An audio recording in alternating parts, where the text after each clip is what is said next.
May God open our eyes to see, our ears to hear, and our hearts to love.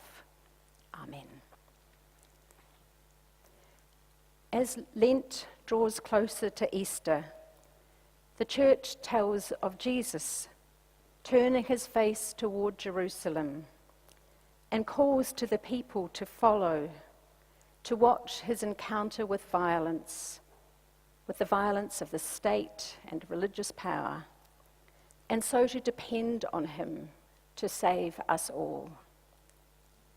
The world loves a hero, one who single-handedly saves the day.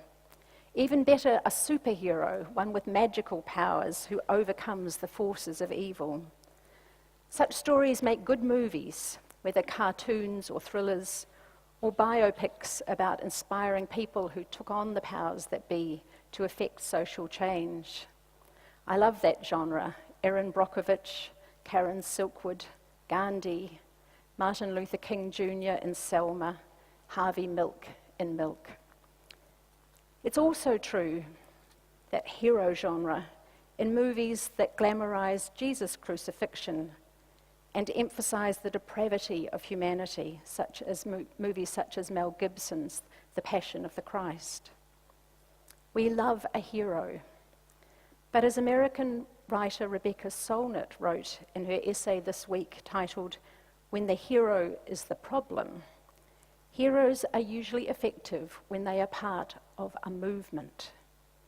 And public focus, she says, on individual heroes can mask the necessity of movements in the work of social transformation.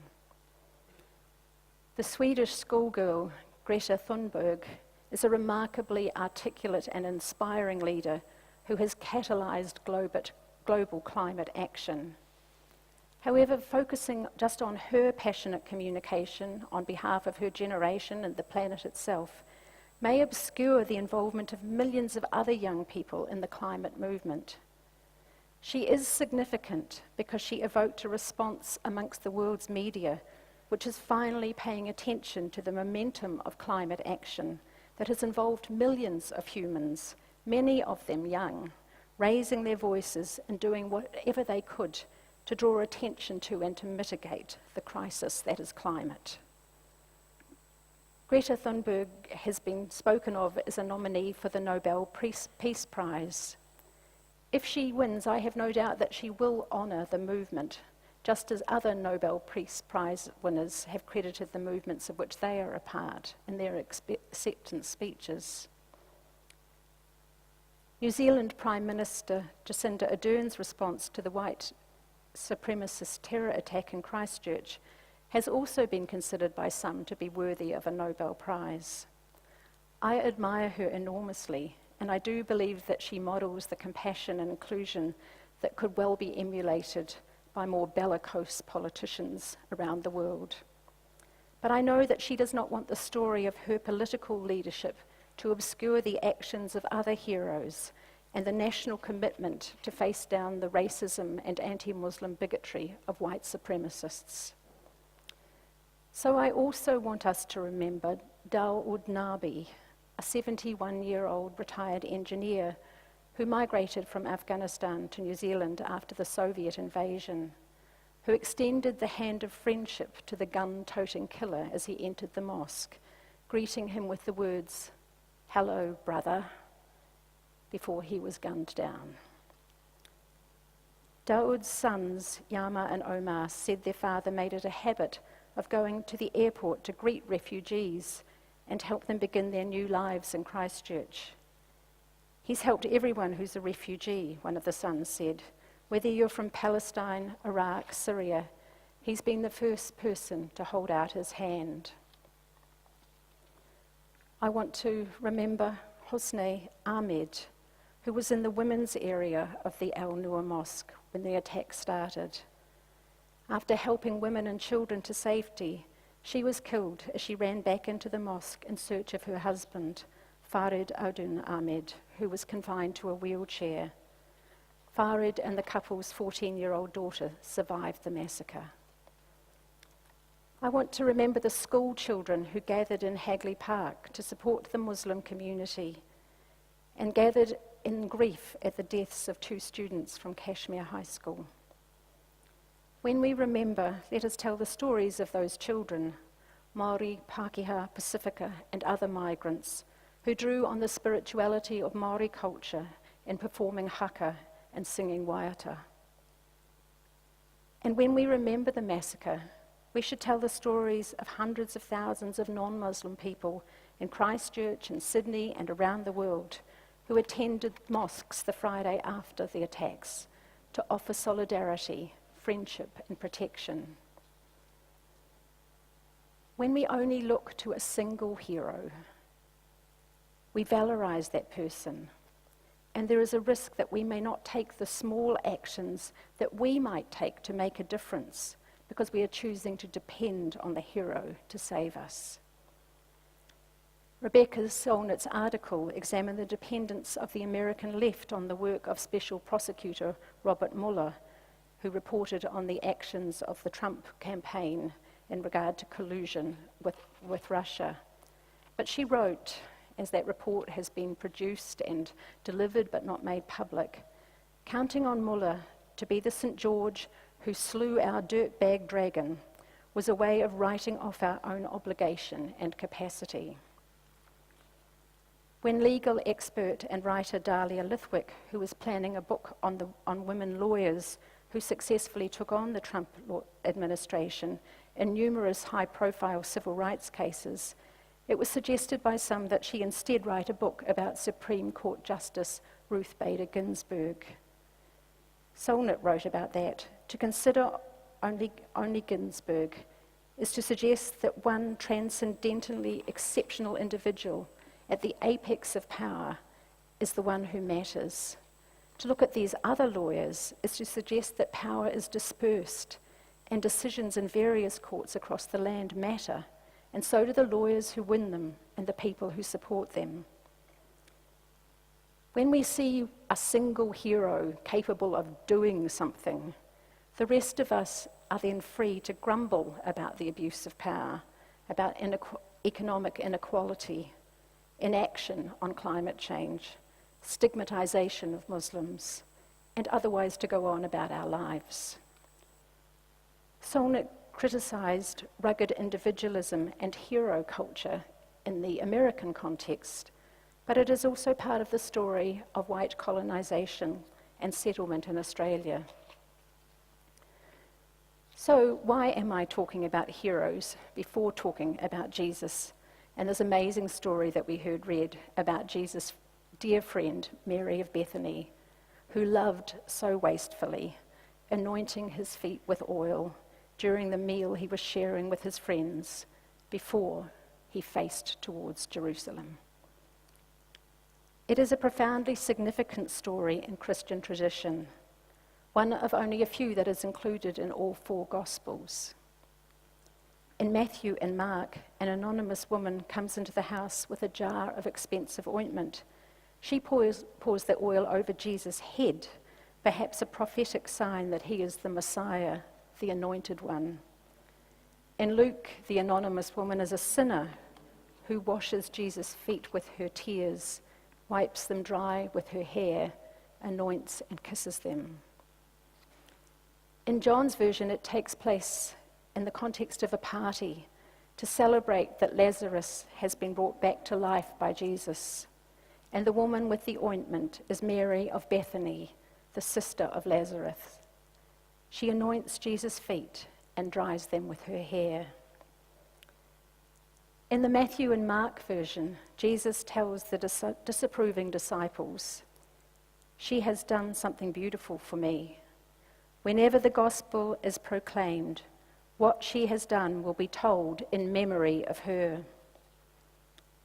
A few days later, in an upper room, as he shares bread and wine, he tells his friends, "Do this in memory of me." In memory of me and in memory of her. Jesus didn't act alone. He called followers who became friends. He loved and received love. And I am convinced that in order to turn his face toward Jerusalem, He drew on the body memory of a woman expressing love in a powerful, embodied way. As we remember her, we recall that Jesus' full humanity means that the violence that was done to his body was real as a gun massacre in our time. He was not some cipher standing in for human sin. He was a human one, flesh and blood like us, feeling pain, knowing fear, in need of love and touch like us. As he entered Jerusalem, Jesus would need encouragement and love to face the powers and to live out the way of non-violent resistance. And Mary's extravagant love made it possible for him to show extravagant love in what followed. As he washed the feet of his disciples, surely he must have been remembering her as he did that. As he did that even for Judas, who would betray him. That love went with him as he handed himself over to be arrested, as he carried his own cross, and as he died on that cross. Mary of Bethany loved Jesus into that future as God's love for the whole world. This is mutuality. Jesus needed Mary's love as much as she needed to show Jesus how much she loved him. For this to make a difference in our lives, we need to recognize that this is exactly how love works, how relationships work. We don't really need heroes. We need to tell one another, yes, you can do this, loving one another into our future as Jesus was loved by Mary. So let it be told in memory of her. And then let us face our needs, the needs of our family and friends, and the needs of the world that are always with us. Let us face them together. In saying that we would always have the poor with us, Jesus was not condemning a class of people to permanent poverty. He was inviting his followers to the love and justice that he exemplified. He was inviting them to see his face in the face of the poor, long after the powers that would maintain poverty and injustice had killed him. The words, "the poor you always have with you," have been abused to justify apathy in the face of entrenched poverty. From the punitive actions toward poor people in Australia, especially single parents and those attempting to survive on New Start, it seems that these words also occupy the collective consciousness of governments. But Jesus said, "You always have the poor with you, but you do not always have me." We can't separate Jesus from the poor. Among poor people is where we find Jesus now. Jesus' actions and words in his life consistently challenged the oppressive political system of his day. Although the empire promised peace and prosperity, it did so through systems that polarized the distribution of wealth, enriching the elite and leaving the majority impoverished. Such a system sounds horribly familiar to the global systems and local systems that we live within. Jesus resisted these systems so much that he was executed as an enemy of the Roman Empire. To focus on Jesus is to work toward the reign of God, to challenge the systems of oppression, to side with the vulnerable. And I would claim that it has nothing at all to do with a sacrificial death to pay the price of human sin. The Church's emphasis on human sinfulness over human moral capacity to join the sacred in the transformation of the world has led to us making Jesus a superhero. It has made people dependent on the church as the channel of forgiveness for unworthiness, and led to the abnegation of our responsibilities to love one another, to love the world into a better future. So let us tell the stories of ordinary people who are the hands and mind and heart of divine presence in our community and in our world. And let us go toward Jerusalem with Jesus, not as the unworthy, but as the beloved, the ones whom Jesus now entrusts to continue God's love for all people and God's good creation. Amen.